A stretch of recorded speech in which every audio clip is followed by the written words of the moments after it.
Good morning dear students. Gayatri Vidya Mandir senior secondary school के YouTube channel पर सभी विद्यार्थियों का हार्दिक स्वागत है। आज के क्लास में हम 11th क्लास मैथमेटिक्स के चैप्टर नंबर 9 के लेक्चर नंबर 13 में बात करेंगे ज्योमेट्रिक प्रोग्रेशन के फर्स्ट एन टर्म्स का अपन सम किस प्रकार करते हैं। समांतर श्रेणी में भी अपन ने देखा था कि जो प्रथम n पदों का योग है उसका अपन ने फॉर्मूला डिराइव किया था। तो अब अपन गुणोत्तर श्रेणी के अंतर्गत भी प्रथम n पद का योग किस प्रकार किया जाता है और उसका क्या फॉर्मूला बनता है उसके बारे में आज अपन डिस्कस करेंगे। तो देखिए, पहले अपन फाइनाइट के लिए बात कर रहे हैं, फिर मैं आपको इनफाइनाइट के लिए बताऊंगा। तो यदि आपके पास में टॉपिक अपना है sum of first n terms of GP का मतलब है आपके पास में ज्योमेट्रिक प्रोग्रेशन। ठीक है, हिंदी में लिखो तो लिख लो आपके पास में गुणोत्तर श्रेणी के प्रथम n पदों का योग।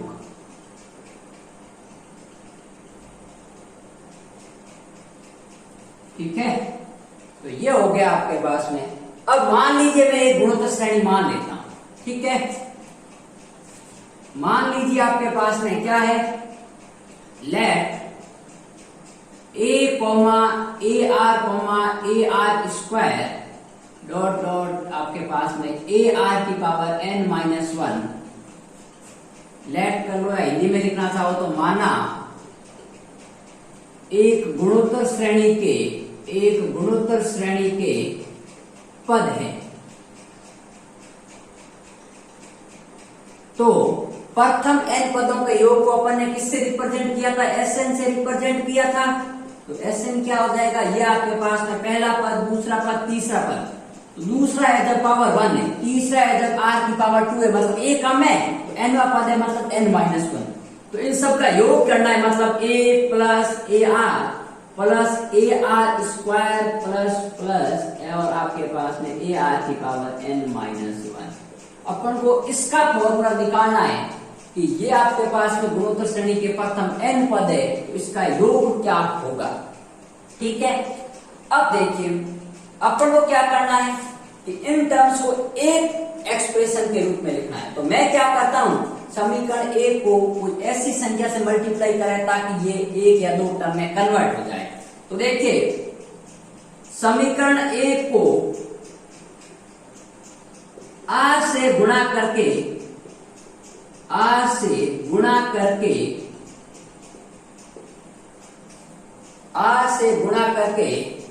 या करने पर अपन पहले लिख लेते हैं फिर घटा देंगे, आपको अलग अलग बता देता हूं। तो यदि मैं इसको r से गुणा करूंगा तो क्या हो जाएगा भाई, r इंटू Sn। अब इसको r से गुणा करेंगे तो क्या हो जाएगा ar, इसको गुणा करेंगे तो ar स्क्वायर, इसको करेंगे तो ar क्यूब, और लास्ट में चलता लास्ट पद को यदि मैं r से मल्टीप्लाई करता हूं तो n-1 प्लस, तो ये हो गया n। अरे भाई r को गुणा करेंगे अपन ar की पावर n-1, तो ये क्या हो जाएगा, r की पावर n-1 प्लस 1 से 1 कैंसिल आउट, तो ये टर्म आपके पास में आ गया। ये हो गया समीकरण नंबर 2। अब मैं क्या करता हूं, समीकरण 1 में से समीकरण 2 को घटा देता हूं। तो देखिए, समीकरण 1 में से 2 को घटाने पर, अब देखिए घटाने पर क्या आएगा, इधर वाला मैंने कहा था हमेशा लेफ्ट हैंड साइड से घटेगी और राइट हैंड साइड से। बायां पक्ष में से घटेगा और दायां पक्ष में से घटेगा। तो इधर आ गया, देखिए Sn minus r into Sn। ठीक है, इधर आपके पास ये टोटल टर्म्स लिख लेते हैं अपन, a plus ar square plus ये हो गया ar की पावर n-1, और माइनस करें तो ये टर्म आपके पास में क्या आएगा, ar plus ar square plus ar cube और प्लस ये आपके पास हो गया arn। अब मेरी बात सुनो, ar से ar कैंसिल आउट, क्योंकि आगे माइनस है, माइनस का ए आर स्क्वायर से A R square cancel out, आगे ए आर क्यूब से A R cube cancel out, और इसके जस्ट पहले वाला टर्म क्या होगा आपके पास में भाई? अरे भाई मैं इसके जस्ट यदि पहले वाला टर्म लिखने जाऊं तो आपके पास में क्या होगा? ए आर की power n minus one plus a r n, तो ये इससे कैंसिल आउट। तो यहां पर बसा क्या है देखिए, इधर आपके पास में बस गया s n minus r into s n बराबर ए माइनस ए आर की पावर एन। एक तो पहला टर्म बसा इसमें और इसमें लास्ट टर्म बसा है। ये माइनस क्यों आया? क्योंकि माइनस ये प्लस के साथ मल्टीप्लाई होगी। अब इसमें से कॉमन क्या आ रहा है देखिए, तो यहां से मैं एस एन कॉमन ले सकता हूं, तो क्या हो जाएगा? वन माइनस आर, और इधर से मैं ए कॉमन ले लेता हूं तो वन माइनस आर की पावर एन, ठीक है। और या फिर अपन को निकालना क्या है? एस एन का मान निकालना है, तो एस एन बराबर क्या हो गया? वन माइनस आर की power n upon one minus r. ये एक गुणोत्तर श्रेणी के यहां आपके पास में साथ में आएगा ए। ये गुणोत्तर श्रेणी के प्रथम n पदों का योग निकालने का सूत्र है। देखिए एक फॉर्मूला है वो आपके लिए हर प्रकार की गुणोत्तर श्रेणी जो कि फाइनाइट हो उसके लिए काफी है, लेकिन कई कई बुक्स वाले इसको 3 फॉर्मेट में बताते हैं, वो भी मैं डिस्कस करूंगा कि 3 फॉर्मेट कैसे आते हैं, ठीक है। देखिए अब ये जो प्रोसीजर है, इस प्रोसीजर के अंतर्गत अपन क्या करें, यदि मैं ऊपर से भी माइनस कॉमन ले लेता हूँ, नीचे से भी माइनस कॉमन ले लेता हूँ, तो अपने पास में फॉर्मूला क्या बनेगा देखिए, इधर मैं डिराइव करता हूँ आपके पास में क्या करता हूँ, एस एन बराबर ए इंटू आर की power n minus one upon r minus one. अरे भाई मैंने माइनस ऊपर से भी कॉमन लिया, नीचे से भी कॉमन लिया, तो माइनस से माइनस कैंसिल आउट, तो ये फॉर्मूला बढ़ गया नहीं बढ़ गया? तो एक फॉर्मूला हो गया ये। अब बुक्स वाले क्या करते हैं कि आपके पास में यहाँ लिख लेते हैं कि ये फॉर्मूला आपके पास में वैलिड होगा जब आपके पास में आर है वो लेस देन वन हो, आर का मान जब 1 से छोटा हो। क्यों कर रहे हैं? क्योंकि जब आर का मान या माइनस है 1 से छोटा होगा तभी ये पॉजिटिव रहेगा और ये भी पॉजिटिव रहेगा, लेकिन उससे आपको कोई फर्क नहीं पड़ना, आप चाहे ग्रेटर देन और लेस देन ये वैल्यू हमेशा रहेगा। और इस फॉर्मूले को कब वैलिड करते हैं? जब आर का मान 1 से बड़ा हो, क्योंकि ये आर 1 से बड़ा होगा तो इससे पॉजिटिव आएगी और इधर 1 से छोटा होगा तो पॉजिटिव आएगी। तो आपको ध्यान रखना है, यदि ये फॉर्मूले दोनों याद नहीं रहे तो कोई दिक्कत नहीं, आपको एक ही फॉर्मूला याद रखना है जो कि हमेशा लागू होगा। कई कई बुक्स में ऐसा लिखा हुआ है, ठीक है। लेकिन यदि आपके कभी एग्जाम में क्वेश्चन आ ही जाता है कि जब आपके पास में सार्वनुपात का मान 1 से छोटा हो तो उसके लिए गुणोत्तर श्रेणी के प्रथम n पदों का योगफल लिखे, तो आपको फॉर्मूला ये लिखना है। और जब r का मान 1 से बड़ा हो अर्थात सार्वनुपात जब 1 से अधिक हो तब ये। लेकिन जब अपन न्यूमेरिकल क्वेश्चन करेंगे तब कोई भी फॉर्मूला अप्लाई करेंगे तो अपना आंसर राइट आएगा, क्योंकि मैंने किया क्या है, इसमें से भी माइनस कॉमन लिया, इसमें से भी माइनस कॉमन लिया और माइनस से माइनस कैंसिल आउट, तो ये फॉर्मूला अपने पास में आ गया। अब देखिए 2 बात तो ये हो गई। तीसरी बात ऐसी आ जाए कि आपके पास में देखिए कभी कभी आप ऐसा भी कह सकते हो कि सर आपने कहा ये तो आर का मान 1 से छोटा हो रहा है, ये आर का मान 1 से बड़ा हो रहा है, लेकिन वो भी तो गुणोत्तर श्रेणी होती है जब आर का मान 1 हो जाता है, ठीक है। जैसे ये आ गई व्हेन आर बराबर 1, अब मैं बात सुनो, आर का मान 1 करूंगा तो ये 1 माइनस 1 0 और 1 की पावर साइड कुछ भी करो हमेशा 1 ही आएगा आपके पास में। 1 माइनस 1 ये 0/0 की फॉर्म बन रही है, जो कि आपको पता होगा, आपने पढ़ा होगा, ये अनडिटरमाइंड फॉर्म में आपको लिमिट पे बताया जाएगा जब आपको सीमा एवं सातत्य पढ़ाई जाएंगे 11th क्लास में तब। तो जब 0/0 कभी भी फॉर्म बढ़ती है तो वो फॉर्म डिफाइन नहीं होती है, ठीक है। उसको डिफाइन करने के लिए अपन एक रूल पढ़ेंगे, एल हॉस्पिटल रूल, लेकिन यहाँ पर उस रूल का उपयोग नहीं करेंगे। तो उसके लिए मैं क्या कर रहा हूं कि जब आर का मान 1 हो जाता है तब आपके पास में श्रेणी क्या बनेगी भाई, देखिए सब आपके देन फर्स्ट इंप्लाइज दैट, समीकरण 1 से ले रहा हूं कि जब आपके पास में आर का मान 1 तो ये भी ए, या आर का मान 1 रख दिया, ये भी ए, ये भी ए, ये भी ए, और ये चलता चलता लास्ट पद भी आपके पास में क्या आएगा ए, क्योंकि 1 है तो 1 से मल्टीप्लाई करो तो कोई फर्क नहीं पड़ेगा। ये कितनी बार है, 1 2 3 4, ये n बार है, 1 2 3 4 ये n तक है, ठीक है। अब मैं इसमें से एक कॉमन ले लेता हूं तो ये क्या हो गया 1 प्लस 1 प्लस 1 1 1, और ये कहां तक गया भाई आपके पास में n टाइम्स, अरे भाई मैं इसमें से एक कॉमन लूंगा, यहाँ से भी 1 रहेगा, यहाँ से भी 1 1 1, कितनी बार रहेगा 1 1 n बार। अब मेरी बात सुनो, जब मैं 1 को 2 बार जोड़ूंगा तो 2 आएगा, जब 1 को मैं 3 बार जोड़ूंगा तो अपने पास में 3 आएगा, जब 4 बार जोड़ूंगा तो अपने पास में क्या आएगा 4। तो जब n बार जोड़ूंगा, ये कितनी है 1 प्लस 1 प्लस n बार, तो कितना n आएगा, तो मैं इसको ऐसा लिख सकता हूं n इंटू a। तो ध्यान रखना, जब आपके पास में सारे अनुपात का मान 1 हो जाता है, 1 हो जाता है, तो गुणोत्तर श्रेणी के प्रथम n पदों का योगफल na होता है। अब मैं ऐसा कह दिया जाए कि गुणोत्तर श्रेणी के प्रथम n प्लस 1 पदों का योगफल क्या होगा, तो n प्लस 1 होगा। ध्यान n प्लस 1 आ जाएगा भाई, क्योंकि a कॉमन ले लेंगे, ध्यान ये पद कितने n प्लस 1 टाइम्स होगा। ठीक है, तो ये आपके पास में 3 फॉर्मूले थे। लेकिन अब ये तो किसके लिए लागू हो रहा था कि जब गुणोत्तर श्रेणी में जो पदों की संख्या है वो आपके पास में फाइनाइट हो। तो जब आपके पास में फाइनाइट हो तो ये फॉर्मूला आ गया, ये फॉर्मूला आ गया, और जब r का मान 1 है तब ये फॉर्मूला आ गया। अब कभी कभी ऐसा भी होता है कि गुणोत्तर श्रेणी में जब क्वेश्चन दिया जाता है तब आपको या तो प्रथम पद देता है और सार्वनुपात देता है, तो कोई दिक्कत ही नहीं है भाई, अपन कोई भी पदों का योग निकाल सकते हो। लेकिन कभी कभी वो सार्वनुपात नहीं देता है और आपको कह दिया जाए कि लास्ट पद दे दिया जाए, तो अपन कैसे करेंगे, तो एक बार इनको आप नोट डाउन करो, फिर अपन आगे बढ़ते हैं। अब बात सुनिए, अपन इसको ऐसे फॉर्म में कन्वर्ट करेंगे, इसी फॉर्मूले को, जिसमें यदि अपन को लास्ट पद गिवन है तो इसको क्या लिख सकता हूं। ठीक है, तो मैं यहां से ऊपर से थोड़ा सा इसको साफ कर लेता हूं, इससे पहले आप स्क्रीनशॉट ले लीजिए। यहां से मैं थोड़ा सा इसको रफ कर देता हूं।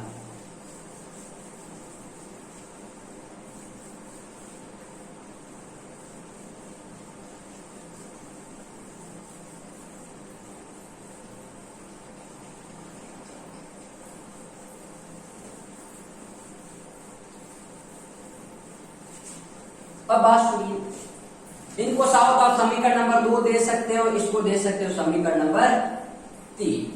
अब मेरी बात सुनिए, यदि नोट डाल के लिख लो, यदि अंतिम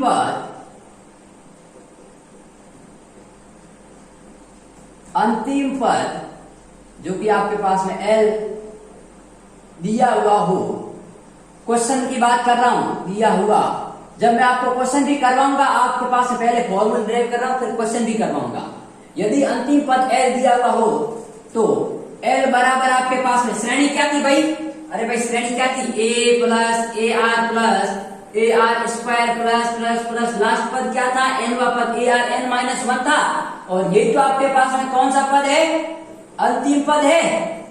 ठीक है, यदि अंतिम पद L आपके पास में गिवन हो तो L बराबर क्या है, ए आर की पावर n माइनस 1।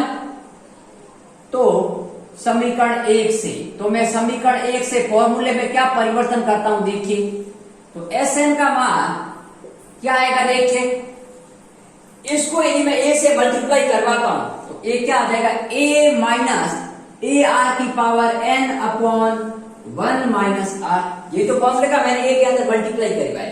ठीक है, अब मैं इसको ऐसा लिख सकता हूं क्या, a माइनस ए आर की power n minus 1 into r upon 1 minus r.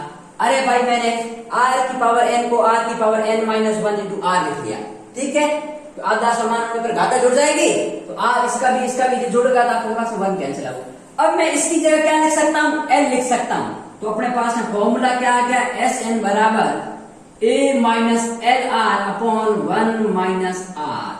कब, जब r है वो लेस देन 1 होगा, तब आपके पास में ये फॉर्मूला आएगा।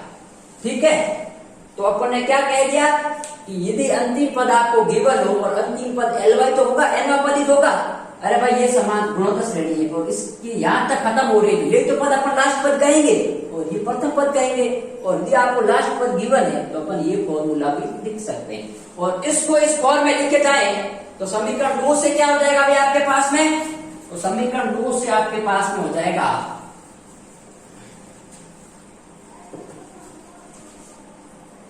जब आपके पास में Sn का मान ये होगा तो a से अंदर मल्टीप्लाई करेंगे तो क्या होगा, l r minus a upon r minus 1।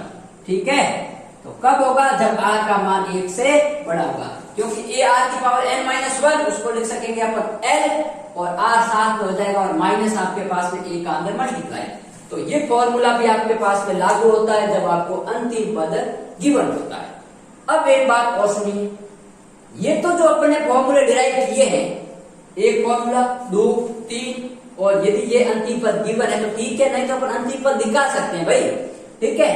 लेकिन जब आपके पास में गुणोत्तर श्रेणी इनफाइनाइट हो जाए, अनंत गुणोत्तर श्रेणी आ जाए, तो उसके अपन पदों का योग किस प्रकार निकालेंगे उसके बारे में अपन शॉर्टली डिस्कस करते हैं। तो अब देखिए अपन बात करेंगे कि अनंत गुणोत्तर श्रेणी के n जो पद होते हैं उनका योग किस प्रकार आता है। तो पहले देखिए इसको अपन साफ कर लेते हैं, फिर अपन आगे बढ़ते हैं।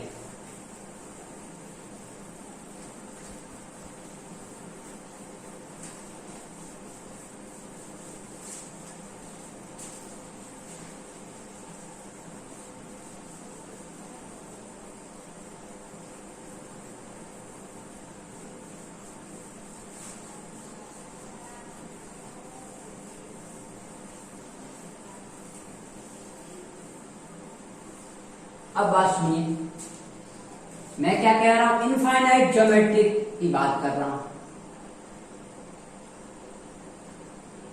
इनफाइनाइट ज्योमेट्रिक प्रोग्रेशन, अनंत गुणोत्तर श्रेणी।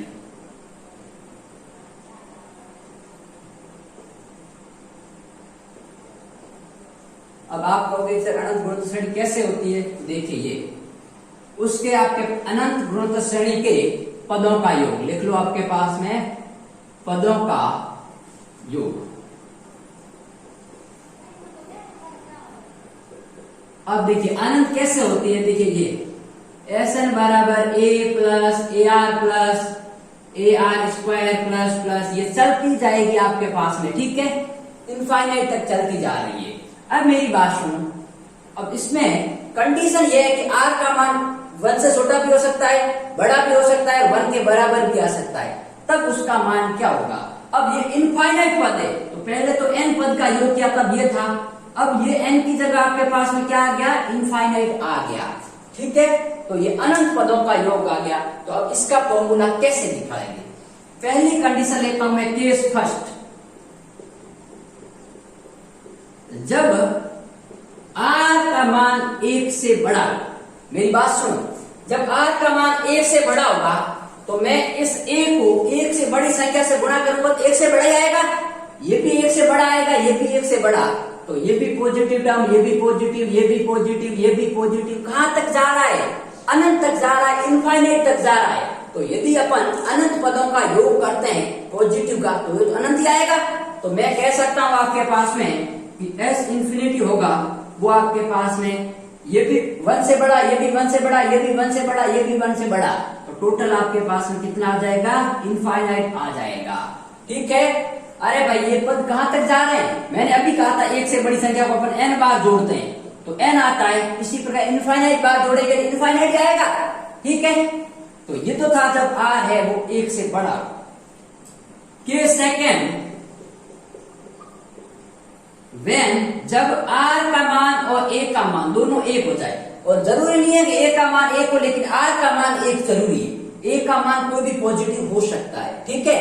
तो जब r का मान 1 हो जाएगा तो ये भी 1, ये भी 1, ये भी 1, तो यहां बचेगा क्या, a plus a plus a plus a, और इनफाइनाइट बार, तो ये भी इनफाइनाइट आएगा, तो भी आपके पास में s इंफिनिटी का मान क्या आएगा, इन्फिनिटी आएगा, अनंत आएगा। अब मेरी बात सुनो, यदि आपके पास में अब अपना तीसरा केस कौन सा रहा कि जब r का मान है वो 1 से छोटा हो जाए, केस थर्ड की बात करते हैं कि when r is less than 1, then आपके पास में क्या होगा, अब r का मान 1 से छोटा हो जाए। तो मेरी बात सुनो, अभी अपन ने फॉर्मूला क्या देखा था कि Sn बराबर जब r का मान 1 से छोटा है तो a minus l r upon 1 minus r, ये तो देखा था क्या, कब, जब आपके पास में r है वो लेस देन 1, जब ये n पदों का योग था, अब n का मान इनफाइनाइट कर रहे हैं। तो मेरी बात सुनना ध्यान खोलकर, ये पद क्या है, यहां पर देखिए l बराबर क्या है आपके पास में, a r की पावर n माइनस 1, और मैं कितने पद का योग कर रहा हूं, इनफाइनाइट, मतलब n का मान क्या है, इनफाइनाइट।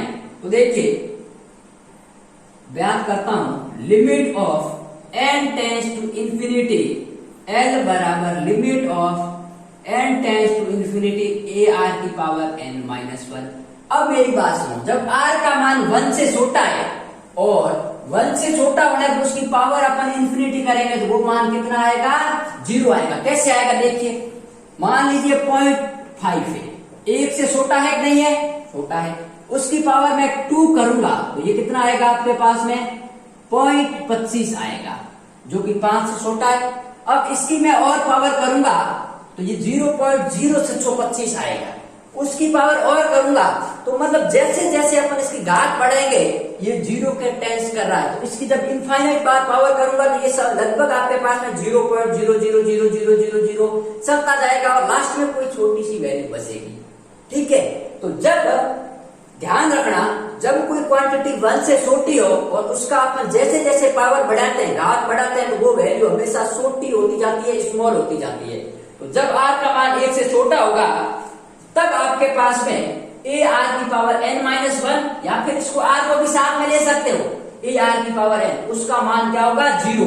और यदि इसका मान 0 है तो उस केस में अपन क्या कह सकते हैं कि जो अनंत पदों का योग है वो क्या आ जाएगा, a माइनस 0, तो ये तो 0 हो गया, अपॉन 1 माइनस r, तो ये होगा आपके पास में कब, जब आपके पास में r है वो 1 से छोटा हो। तो जब r का मान 1 से छोटा हो तो अनंत पदों का योग आपके पास में ये होगा। ठीक है, तो ये बातें थी, हालांकि ये बुक में नहीं दिया हुआ है आपके, लेकिन फिर भी मैंने इसलिए बताया क्योंकि आपके कंसेप्ट मजबूत होना चाहिए कि कभी कभी ऐसा क्वेश्चन आ भी जाता है और आए भी, लेकिन आगे के नॉलेज के लिए अपन को ये जानना जरूरी है कि अनंत गुणोत्तर श्रेणी के पदों का भी योग अपन निकाल सकते हैं। ठीक है, तो अब ये तो था आपके पास में कि सम कैसे करते हैं ज्योमेट्रिक प्रोग्रेशन के टर्म्स का। ठीक बात, अब अपन एक क्वेश्चन की तरफ बढ़ते हैं और उन क्वेश्चन में देखेंगे कि आपके पास में कोई फाइनाइट गुणोत्तर श्रेणी है तो उसके पदों का योगफल अपन किस प्रकार निकालते हैं। ठीक है, तो एक क्वेश्चन की तरफ अपन बढ़ते हैं, देखिए क्या होता है। पहले इसको उतार लीजिए फिर अपन बात करते हैं।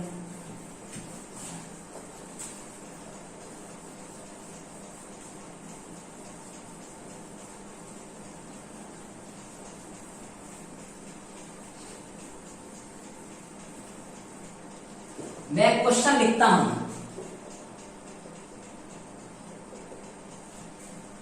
गुणोत्तर श्रेणी 2, 4, 8, 16। ठीक है, के 10 पदों का योग ज्ञात कीजिए, यहां लिख लो प्रथम 10 पदों का योग ज्ञात कीजिए। गुणोत्तर श्रेणी 2, 4, 8, 16 के प्रथम 10 पदों का योग ज्ञात करो।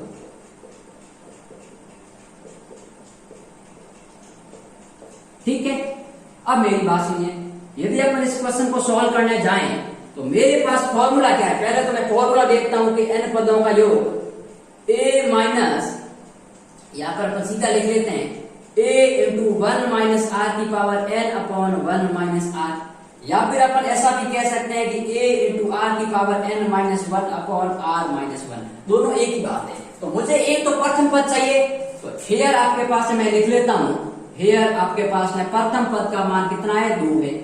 अब एक बात चेक भी करना है कि गुणोत्तर श्रेणी है या नहीं, तो 4 में 2 का भाग 2, 8 में 4 का 2, 16 में 8 का भाग 2, सही है। और r का मान आपके पास में कितना आ रहा है, 4/2 बराबर 8/4 बराबर 16/8 बराबर 2 आ रहा है। अब 2 है वो 1 से क्या है, बड़ा। ठीक है, तो r बराबर 2 है वो 1 से बड़ा है, तो 1 से बड़ा होने के लिए फॉर्मूला कौन सा, ये अप्लाई करेंगे, लेकिन मैं इससे भी करूंगा तो वही आंसर आएगा। ठीक है, कोई भी फॉर्मूला अप्लाई कर सकते हो। और n का मान ये कितना है, प्रथम n पदों का योग, और मैंने क्या कहा, प्रथम 10 पदों का योग, तो n का मान कितना हो गया आपके पास में, 10 हो गया। तो देखिए अब therefore S10 अपन को कौन सा निकालना है, Sn का मान 10 है, तो क्या हो जाएगा, ये आपके पास हो जाएगा a। ठीक है, तो ये हो गया a इंटू r की power 10 minus 1 upon r minus 1। अरे भाई r की पावर n का मान 10 है।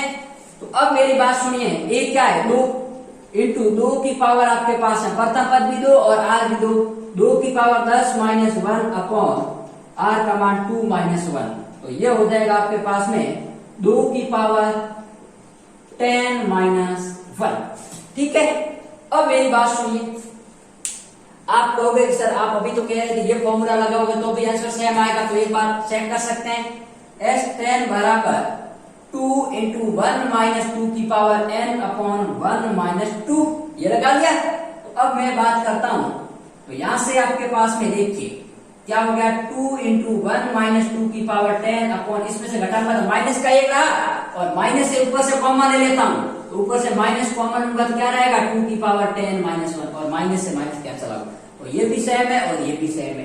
तो ये तो हो गया इस गुणोत्तर श्रेणी के प्रथम 10 पदों का योगफल किस प्रकार निकाला जाता है जब फाइनाइट ज्योमेट्रिक प्रोग्रेशन हो।